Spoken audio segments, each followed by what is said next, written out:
Hello, welcome back to Let's Play Jane's Fighters Anthology. We're back after a bit of a break, but we'll be picking up right where we left off with the Baltic campaign. So just a brief overview once again of our service record, which seems to get longer every campaign. And on we go. Rafale Revenge, Clemenceau, date August 18th, local time, 0710 hours. Weather clear. Situation: French carrier Clemenceau has just arrived in the Baltic Sea. Mission objective: Russian strike aircraft are attempting a dawn raid on the French carrier. Intercept the incoming bombers while keeping an eye out for Russian barrier patrols. Threat suppression data: ground opposition none, air opposition possible Su-33s and Yak-141s. Electronic intelligence support aircraft none. I would like to point out that the folk in the Clemenceau, I don't believe were ever certified to operate the Rafale, and probably would have needed significant modifications in order to do so. Charles de Gaulle, on the other hand, would be acceptable, but I guess they just didn't feel like modeling that. And we would be Rafale M, not Rafale C, like they have us here.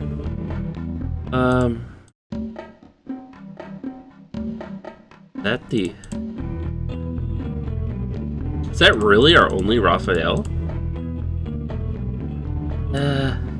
Well, it's only got 6% damage, so I guess we're stuck with that. Okay, so Mika's, Super 530s, Magics. So yeah, we're just gonna go with the French loadout. Geez, I hope they factored this stuff in when deciding how many missions you're gonna run as the French, but that should be sufficient for what we're doing here. So with that, well, what's the Super 530? Semi-active homing? Through that Mika. For that active radar homing. So with that, let's get on the road.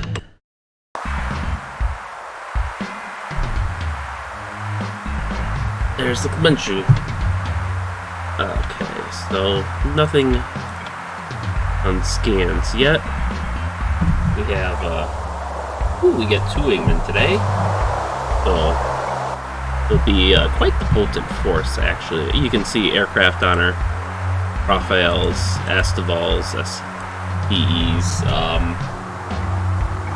Yeah, so those guys are Assault Etendards, I think that's pronounced. I have no idea how it's pronounced, but they're basically, I think it's subsonic?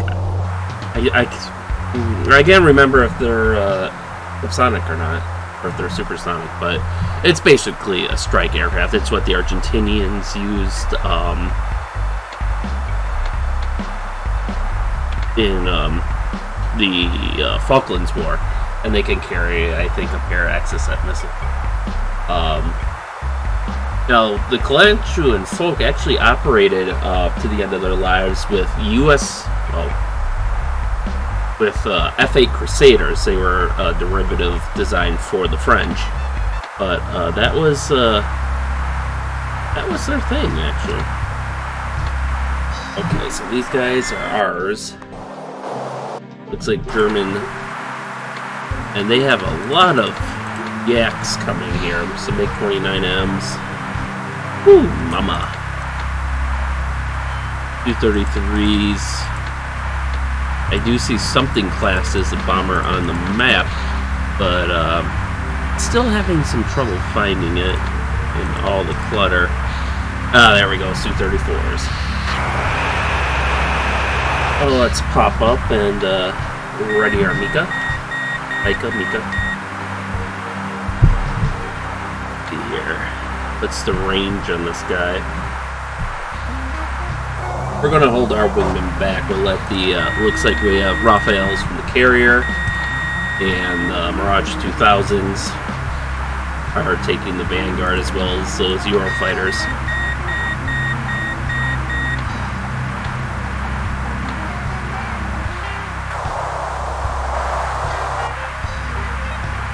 Alright, so we're starting to get within 25 miles. Well, this is almost like a smaller scale version of the mission I made for my release of the Fighters Anthologies ISOs. So I guess this is what they felt their engine could accommodate reasonably on most systems. Which, you don't need the afterburners yet. Which, it's still fairly big. It's not like, you know, geez, I had like 40 or 50 aircraft total in that mission, and I wanted to add more. Okay, so now let's give Attack standard. are they going to attack? It looks like they've broken off. Yep, okay, so they've broken off. They're starting their attacks. Yeah, looks like we're taking some hits here. Funny thing is, the Su-33 is probably one of the lesser.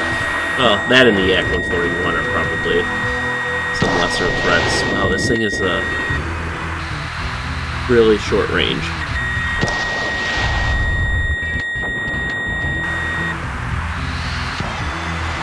Alright, what do we got here? Yak-141. I'll take that. And then we have another Yak. So we fired 4 missiles. I have yet to see us get, like, an actual kill off of it. Oh, jammers. Missile launch.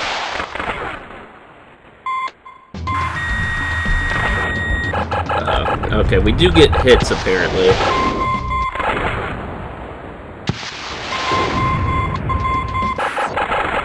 I think there's someone on us.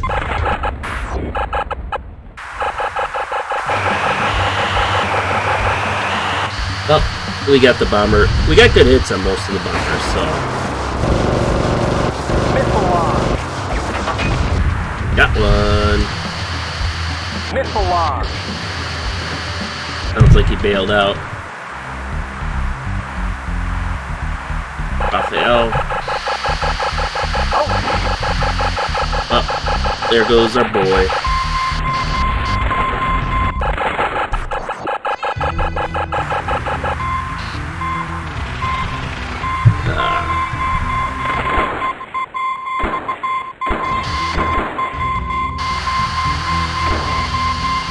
Oh, you know what? They must have reinforcements. Yep, there it is.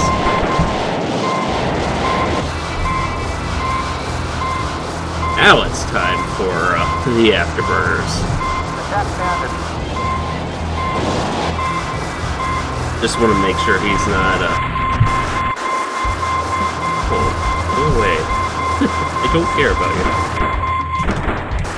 There we go. Alright, we should be closing on the,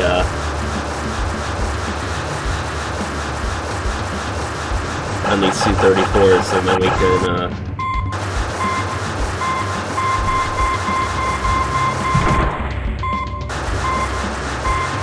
Oh, there's a lot of people not happy with us right now.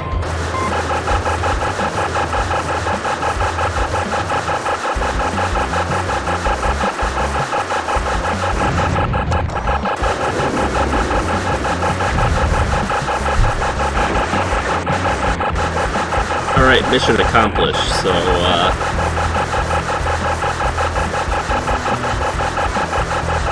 ooh, boy.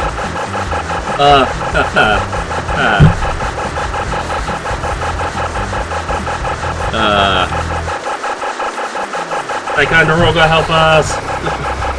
Use your amazing air defense capabilities. So hopefully if they focus all on me, my wingman can keep shooting them down one by one.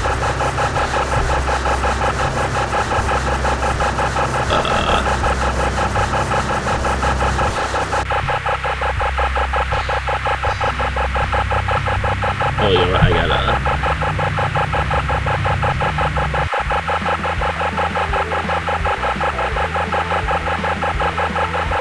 Dumbass.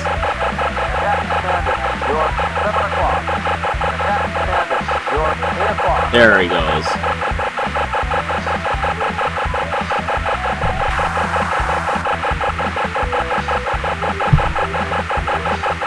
Hey, Tycho? You doing anything, buddy?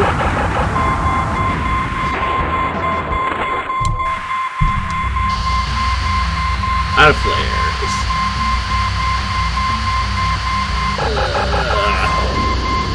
Missile launch.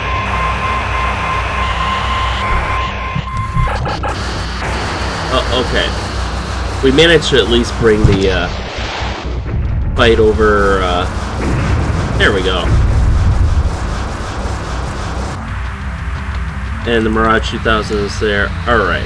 Who's he pursuing? Here's enemy. Can't find any bandits. Okay, disengage. Whew. I got very, very worried there. Are we landing? We are not landing on the Clemenceau. Which, okay, at least they did that.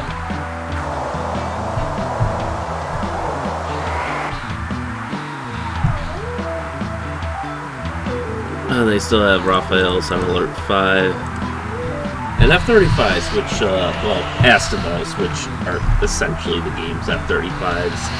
Which, I don't think the French have any intention on purchasing it. I know there were members of the German military that wanted to purchase it, and then they were all promptly sacked. So I don't know what's going on there. If the government just wants to silence the military and push for projects that will offer greater integration with Europe, or if maybe they were suspected of taking bribes or something. Something that Lockheed, before they merged with Martin, became Lockheed Martin, they were known to bribe officials, government officials, in order to get contracts. In fact, specifically, that was the Starfighter scandal back in the 50s or 60s, where they bribed the Starfighter ended up becoming a huge export success, but that was because of they bribed just about every nation to take it. Which, you know, it wasn't a bad aircraft by any means, but it just, you know, some countries just didn't need it. Like, Germany probably could have used it in its original interceptor role, but instead they decided to make it a ground attack aircraft, for which it was absolutely not suited for. But that's another story for another time. But yeah, I find it interesting that there was a Luftwaffe general, and as soon as he started talking in favor of saying, hey, we should actually buy the F-35, he got sacked. And now Germany's going ahead with their, it's like a Franco-German project to create a 6th-gen fighter. I want to say it's called the Tempest, if I remember correctly. I might be thinking of the British version, though. But,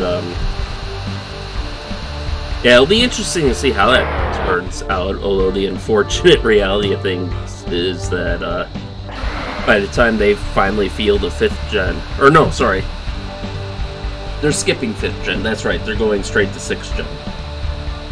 As I was going to say, it'd be a shame for them to make a 5th gen and then us and Russia and China probably have 6th gens already, but no. They've already decided they're going to skip straight from 4.5 gen to 6th gen.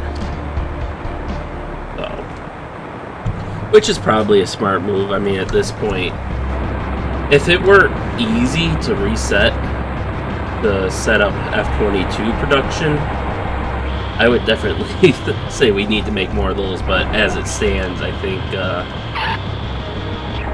just because all that infrastructure is essentially destroyed, you know, we kind of don't have any choice but to get, you know, modified 4th gens that are still rolling off the lines to cover any sort of shortfall until we hit the 6th gen fighters, which I think they're saying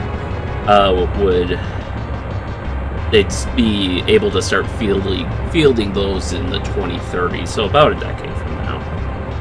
I very much look forward to seeing what the U.S. does with its next-gen fighter programs. I know there was, I believe the Air Force had the Next Generation Air Dominance fighter program, and then the Navy has their FAXX program. But it'll be interesting to see what direction they take. What I really hope is to see some sort of like super F-22. But there's all sorts of emerging technologies that might end up being making it onto this program. Like I know variable cycle engines are a big one. And what a variable cycle engine is, basically when you build an engine, you build it for a certain operating point at which it's going to be most efficient. So for a combat aircraft, they're built for speed. Or a commercial airliner, they're built for fuel economy.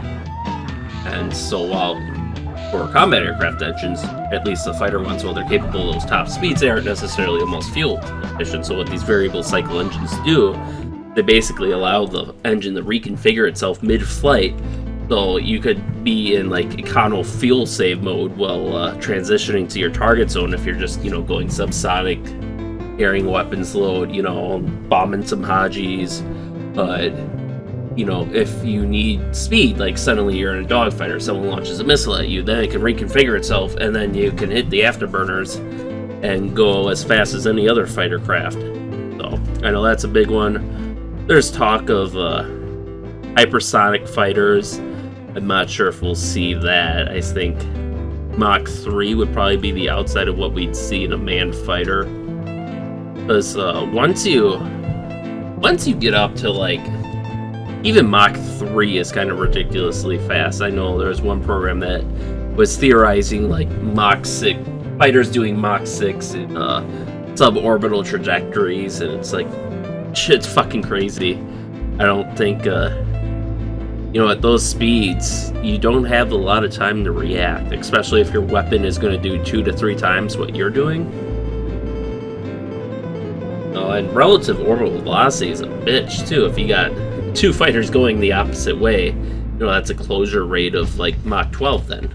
If they're each going Mach 6 towards each other. But yeah, I know there's talk of lasers either as a self-defense option for shooting down missiles and stuff, or even as offensive options, potentially as a replacement for like aircraft cannon. Cyber warfare, electronic warfare, that's going to be an integral part, like it has been ever since 3rd and 4th gen, really. Just crazy, yo. And who knows, maybe they might even get a miniature railgun. Who knows? Well, that would be kind of cool, but I'm not sure. That one I'm iffy on, but because they're still having trouble adapting, railguns for ships. And, they have the benefit of having that huge power supply and all that space. It's not like they have unlimited space, but certainly more space than those of a fighter aircraft. So, yeah, it'll be interesting to see what all the US, European, Chinese, Japanese, and Russian designs end up amounting. But in any case, we're done with our mission, so let's end here. Debrief, Clemenceau, date August 18th. Mission, Rafale Revenge. Resolution, success. You nailed those Su-34s and saved the carrier from potential disaster. We lost one wingman, I know. Looks like our other one got damaged. We actually took no damage, surprising, considering all the shots fired at us. Destroyed all 4 Su-34s, protected the Clemenceau. We have 1 kill. I don't know if that was a Yak or a Su-33 we got, but then we have 2 of the Su-34s. Wingman 2 also has 2 Su-34s and 5 fighter kills, so he did some really work where his missiles got a hell of a lot luckier than us. Oh, all but 2 of our missiles hit apparently, so our Mikas actually weren't that bad. I just don't think they were kill shots. Yeah, because we actually, if you look at these numbers, because I think this is like the amount of damage points we did, and we actually did more damage than Wingman. As he only had 6 of his missiles hit. A third of our gun hit for 76 points of damage. 10 missile launches on us, 1 failed, 3 were jammed, and 6 were spoofed, so That's actually an impressive number for our onboard jammers. Normally they aren't that good. I mean, we're lucky if we see 10% most of the time, but no, that really saved our hides there. There were 2 missile launches on our wingman. 1 hit, 1 failed, and then they have no gun hit on us, so that was good, because I think it was a MiG-29M that was on my tail and really trying to gun me down. So we can finally finish bringing that Rafale back to full operational capability, and now we can get all but 1% damage off of the Saab Gripen. So I think no matter what aircraft or what nation we're flying with next time, we should be in a pretty good position as far as aircraft goes. This campaign's been really tough on all our aircraft, really. So, but I don't know. We've been doing a lot of combat missions lately. I feel like, and again, I don't know. Everything after that Warthog charge has been blind for me, but it's been quite a few missions since our last stealth mission, so I could see that coming up in the next couple of missions, but yeah, I guess we'll find out. So with that, thank you all for watching, and stay tuned for next time, and stay safe out there. Oh, and this should be going up on Memorial Day, so happy Memorial Day, everyone. Make sure to thank your veterans for their service. Visit your veteran museums and all that, show your appreciation. And with that, we'll see you next time.